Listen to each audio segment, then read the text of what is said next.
Let's talk matchmaking post UFC Saudi Arabia. Izzy versus Imavov. Got a couple of matchups to make here. The big question is like, what does everyone do with Izzy? That was a really hard one to determine, but we'll get there in a little bit. I'm going to show you what I think would be best for these divisions next. We have a lot of fighters matched up here. I'm going to show you the ones that I think are worthy to show. Not worthy to show is not the right way to say it, but you get what I mean. I do this shit all the time. It's the ones that we really care about what the matchups are next in some cases, are the ones that I care about. Because fuck it, it's my channel. Nassoundine Imavov, big knockout win over Israel Adesanya. He wanted to talk about fighting for the title next. Now, obviously, Strickland versus Drikas is happening this weekend. Listen, I'm all for an Imavov title shot, but Khamzat Chimaev gets the next shot. So I say, now, spoiler for my prediction this week, I think Drikas is going to get the job done against Strickland. And Khamzat's going to get the next title shot. I would assume that's going to be somewhere around July.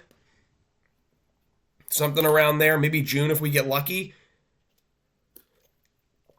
I see Imavov waits for that fight to happen and gets prepared to fight the winner in Abu Dhabi in October. I think that'd be a good one, or even maybe a pay-per-view at the end of the year. Like if this happens sometime in July, right? Drikas versus Khamzat or Strickland versus Khamzat, whoever wins. I just think it's going to be Drikas. Then you have Khamzat, who I think is probably going to be the champion either way. Then you have Imavov ready to fight him for the title in December at the end of the year. It's time Khamzat gets more fucking active. And that's a straight fact. If he doesn't, fuck him, dude. It's fucking annoying. And honestly, I'd like to see Drikas be a little bit more active as well. He's kind of taken a lot of time off in between fights, and it's almost stalled out the middleweight division to the point where we're like, now we have multiple guys that we think are ready for title shots or number one contender fights that are kind of waiting up. But I think Imavov does deserve now to wait and say, listen, I'm going to fully prepare for the winner of, and it's a good thing that the middleweight title fight is happening next week because now he doesn't have to wait like egregiously long. It can really be like a 9 months that he's waiting. He fights at the end of the year here. I think it makes a lot of sense. So he should fight the winner of a Drikas, Khamzat, Strickland, whoever the champion is, at the end of the year. And I think that would make sense for the November pay-per-view at MSG. Honestly, dude, this screams like a pay-per-view main event. I mean, obviously it's a pay-per-view main event. This screams like a Madison Square Garden main event. If it's Khamzat versus Imavov, you can sell Madison Square Garden with Khamzat Chimaev, and what better to do it against the guy that just knocked out Israel Adesanya. So I think Imavov should wait for his title shot. I think he's going to. Now we're going to move on to to Israel Adesanya. I think Izzy's going to have to take some time off and wait to see what the middleweight division figures itself out, because you look and it's like, you don't care to see a rematch with Cannonier. That fight sucked. Don't care to see a rematch with Vettori. Don't really care to see a rematch with Costa. He's not going to take a fight with Baralho. He's just not. He's going to lose. I think Izzy should say, hey, I'm doing one more, then I'm retiring. Think he should wait to get the right fight. And I think a fight that could happen is if Strickland loses to DDP and then goes on to fight a Caio Borralho next and loses to a Caio Borralho, then he's on a 2-fight losing streak. You do a Strickland versus Izzy rematch, that could sell. Or you wait for Shara to get on another winning streak here and maybe have a fight with Shara Magomedov, see if he can jump up in the top of the division. I think Izzy's going to want more of a striker, not necessarily with much of a takedown threat, and someone that's not going to, absolutely starch him out cold. I actually think Shara has a little bit of a boxing problem as well. So we all know Izzy has a boxing problem, and Strickland would probably end up beating him in the rematch, dude, honestly. Because the groundwork's laid out there for Izzy, but I don't think that Shara's got the style to beat Izzy. I think he's longer than him, he's bigger than him, and I think he'd be able to kind of destroy Shara, honestly, in the striking. It might be a good retirement fight for him. But if not, if you have Strickland available, I think a Strickland rematch would be good because it could sell. It's a difficult situation with what to do with Izzy right now, man. It really is. Because you got to have to give him to up-and-comers, but I don't think he's really wanting to be a stepping stone. You could say the Yuri Prochazka fight. I don't think so. Oh, a trilogy with Pereira. I don't think so either. I don't know. It's just very interesting. It's going to be a rematch against either Sean or Drikas, because it will sell, or it's going to be an up-and-coming striker that he isn't going to, that he's probably a good matchup for. I think it's a retirement fight. I think he's got one more retirement fight. Let him have his own event to retire at, montage, everything like that.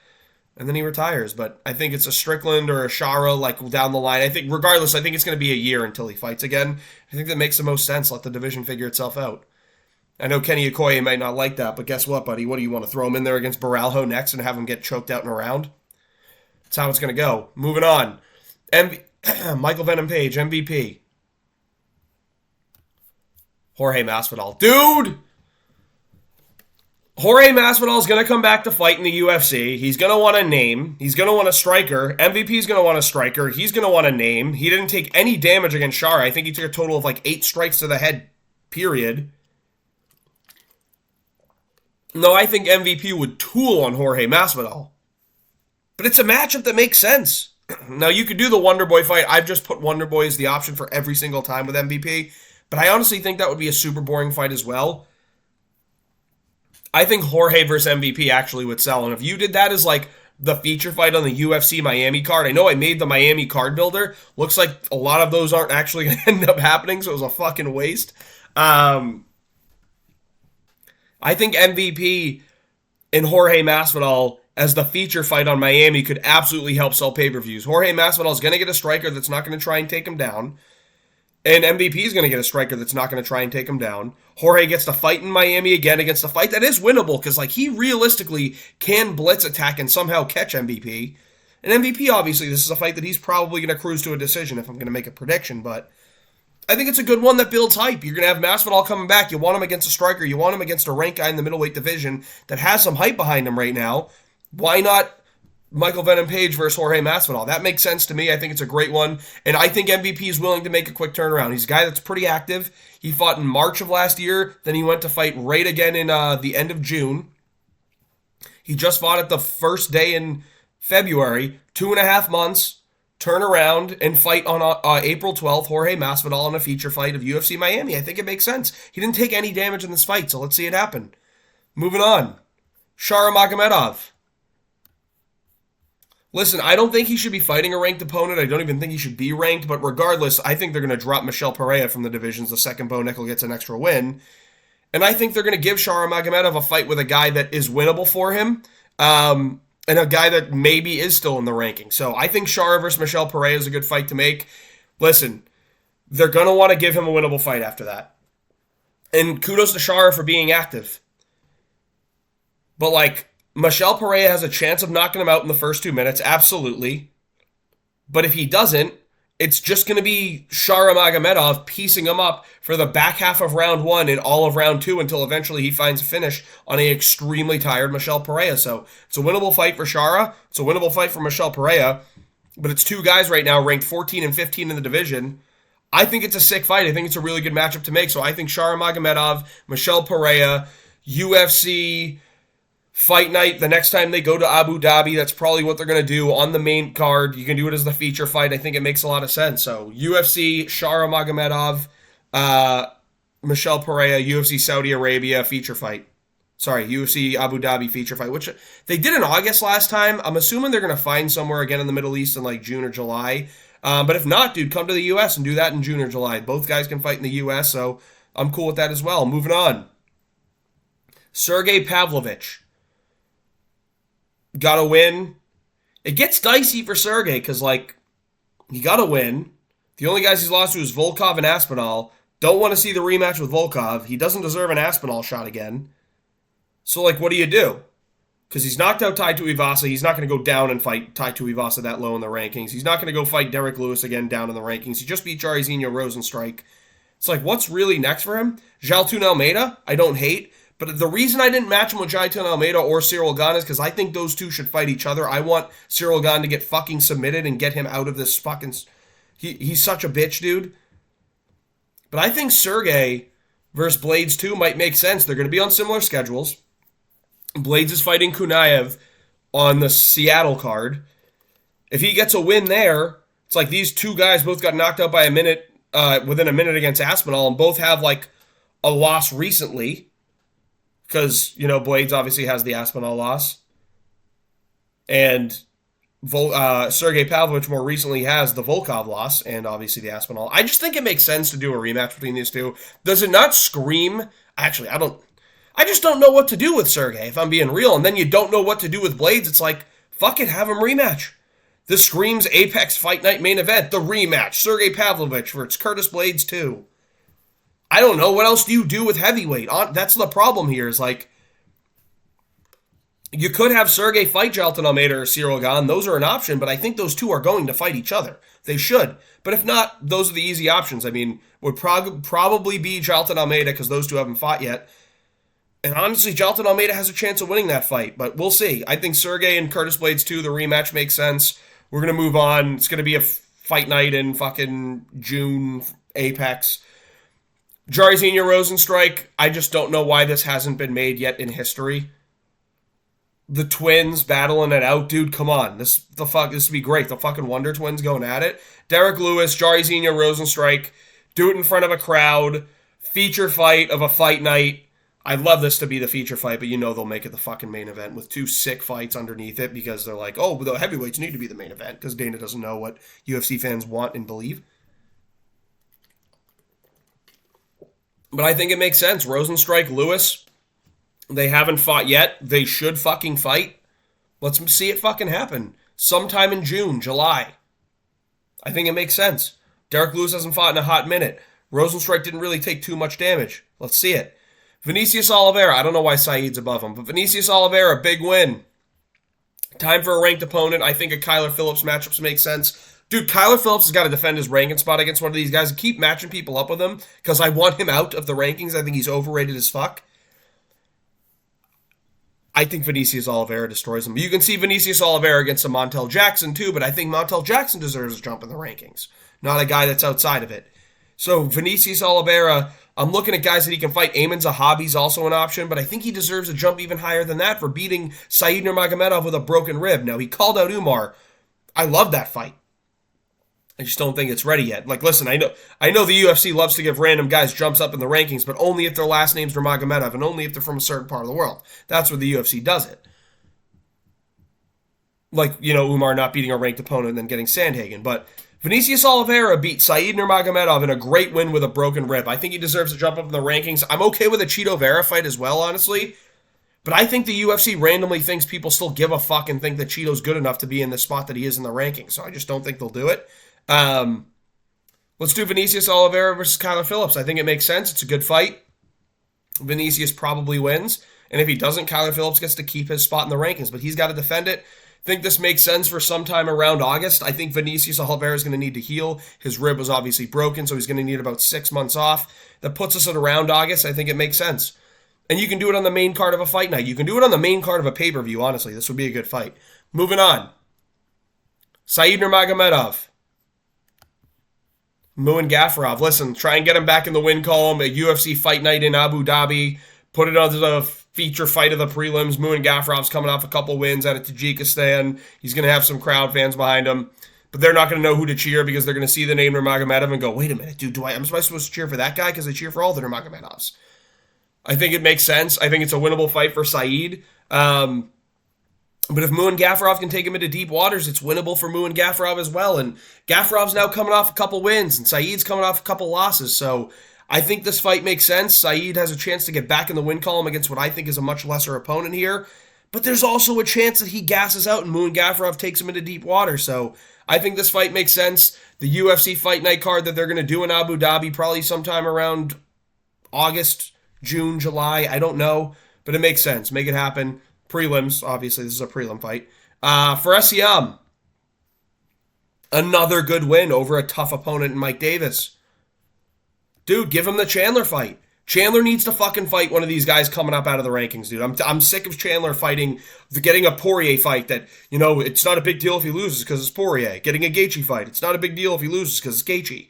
Jumped into the UFC, immediately got a Dan Hooker fight, and granted, he won it, but then he goes right to a title fight with Oliveira. Then he gets a rematch with Oliveira.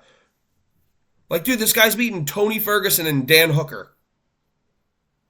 And granted, the Dan Hooker win has aged very well, but,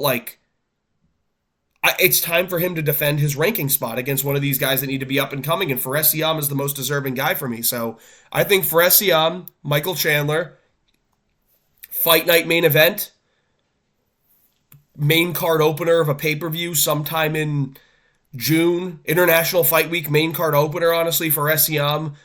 Michael Chandler makes sense to me. Moving on. Dude, fuck Michael Chandler, honestly. Like, he just doesn't deserve what the treatment he's getting at this point.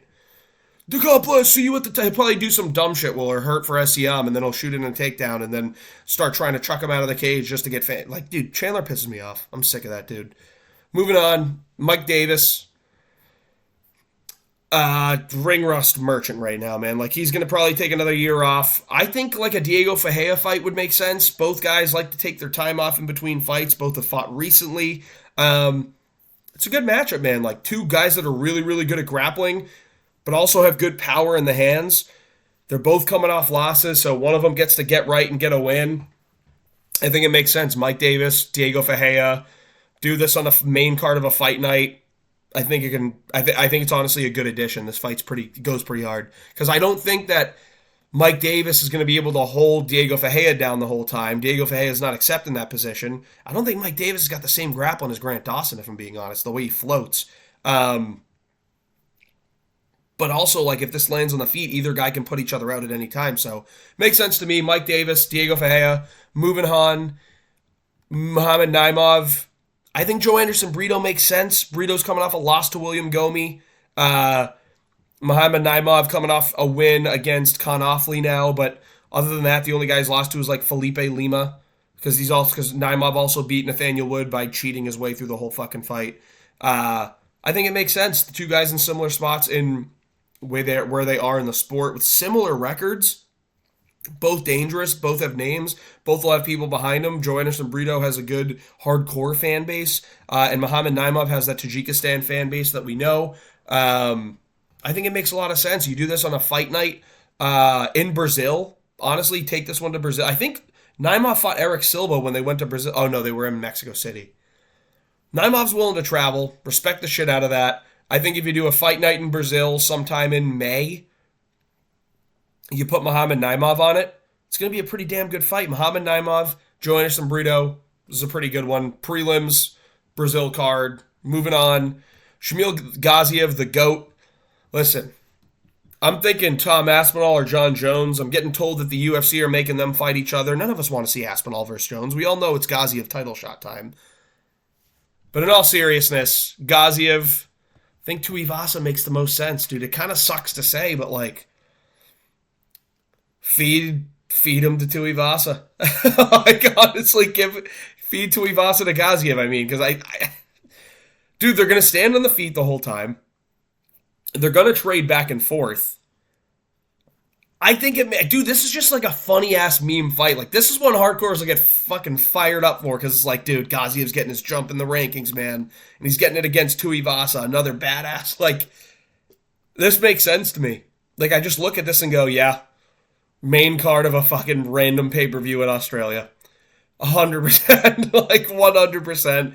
I think, in all seriousness, I really do think Gaziev and Tuivasa makes a lot of sense. It'll be on the main card of some fight night. And I'm cool with that, dude, honestly. Cool with that. Moving on. Terrence McKinney. Back in the W column, baby. Who does T-Rex get? Chris Duncan? Chris Duncan's coming off a win. I think this is a finish or be finished kind of fight. We'll see how it goes. Terrence McKinney versus Chris Duncan. I honestly turn around, make this one happen sometime in May. McKinney didn't take really any damage against Hadzovic. I also know McKinney's willing to take a fight on 2 weeks' notice. So whenever Duncan's ready to go, which I'm sure will be very soon, his last win was a submission on in round 1 against Balagioki in France. Honestly, dude, you could sneaky add this to like the UFC London card just out of the blue. I think it would make sense. So McKinney, Duncan, sneak it on the early prelims. And Jasmine Jasudavicius, I think a Rose Namajunas fight is due. I think she can beat Rose. I think she could probably take her down and outpoint her either way. And it's time to get a jump in the rankings there at flyweight. So I think Jasmine Jasudavicius, Rose Namajunas, it'll be a fucking main event of some fucking card this year. But I think it makes all the sense in the world. This is the matchmaking video. Hope you enjoyed it. Hope you liked the matchups. If you did, please like and subscribe.